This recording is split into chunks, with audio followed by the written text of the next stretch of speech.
he asked an interesting question. I just want to play this question. It's only about 30 seconds, and then we'll talk about it. I guess you've got money set aside for disasters like this. That's right. And look, our focus at the moment is on the response on the ground. Our emergency management minister, Mark Mitchell, flew down last night. I understand there are 135 first responders there today, along with multiple helicopters and aircraft. So we wish all those responders the very best as they work to get out the fire. And we're just so grateful that no lives have been lost or anyone injured at this stage. Now, I think it's fairly obvious to say we're all definitely, thinking about the fire and hoping the best for it. And we're happy for the government to use public coffers to help in that area. That's what we do. That one question made me think of two things, Chewie. All the people who are like, why should I care about the council next door's pipes? My city's made up for it and got their own. Then you go, okay, so fuck you, Christchurch, look after the fire yourself. It's not how we operate. But the second thing was, Lloyd's question was, we've got money set aside for this, eh? And she said, yep. Here's a question. How do you get money set aside, Chewie?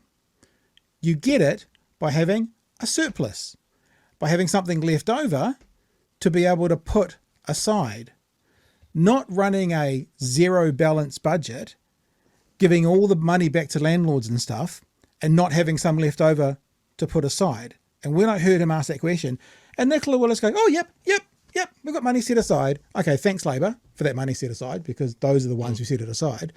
But what about this government reducing a whole bunch of income coming to the government? And we said this before the election, Chewie, for the next disaster. Yours, sir. Yeah, I was talking to someone the other day, and, it's a year since Gabriel. Yep. Absolutely wreaking havoc, right? And since then, I've seen some updates on roads being opened and that sort of thing, but I haven't really heard a lot about the recovery or how much it costs, or how that area on the East Coast is doing, because we just don't hear from the East Coast a lot anyway. But how is it going? That was described as one of the most expensive things outside of the Christchurch earthquake. I think it's either the most expensive or it's second. I think it might have been the most expensive. Yeah, but it's gone. It's out of the news cycle. We don't care. We don't know. And I think just that question of, Nicola, we've got money set aside for stuff like this, right? And she goes, oh, yep. Expand. Where's that come from?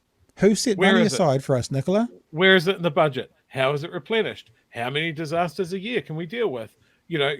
That sort of thing would have been comforting to hear, as we know that storms and disasters of various types are going to get more frequent and more severe, especially weather-related ones. And this is exactly what it is. This is what we're looking at the Port Hills. This is the second time in 10 years that the Port Hills has caught fire.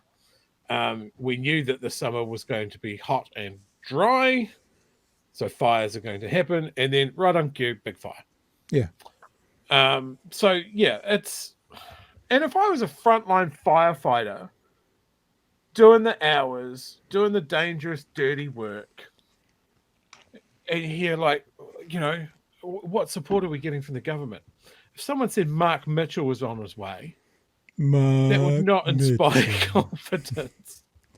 I want to say this again, because give him a bucket and send him up the hill. For all the haters from the last government, if there's money set aside to handle this, who do you think set it aside?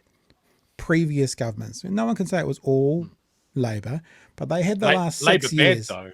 So Labour if bad. There's money set aside, who do you think set it aside, or at the very least left it set aside?